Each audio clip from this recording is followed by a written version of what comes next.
पुढच्या वर्षी कुंभमेळा आहे नाशिकला. लाखो भाविक इथे शिंगणापूरला शिर्डीला येणार आहेत.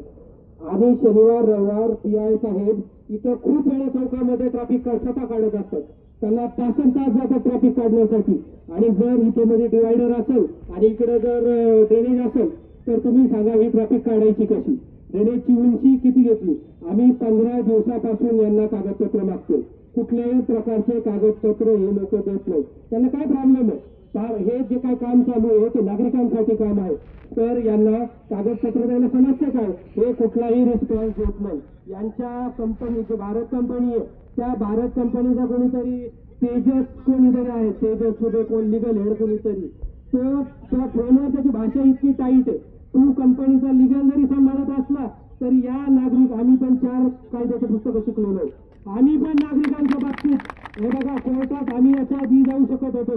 परंतु मागच्या कंपनीला जे हरित लवादमध्ये विषय गेला त्यामुळे त्या कंपनीला काम सोडावं लागलं. आम्हाला कोर्ट कचऱ्या करायचे नाही. ही समिती जी आहे ती लोकांचे प्रॉब्लेम समस्या सोडवण्यासाठी आहे. रस्त्याचं काम चांगलं होण्यासाठी आहे. आम्ही तुमच्या कामात अडथळे करण्यासाठी नाही.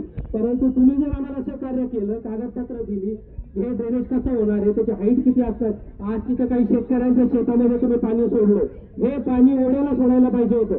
अर्धवट तुम्ही तिथं काम केलं. आणि तुम्ही हे जर अंतर बघितलं, फक्त 2 गाड्या बसतील, कुठलीही साईड पट्टी नाही.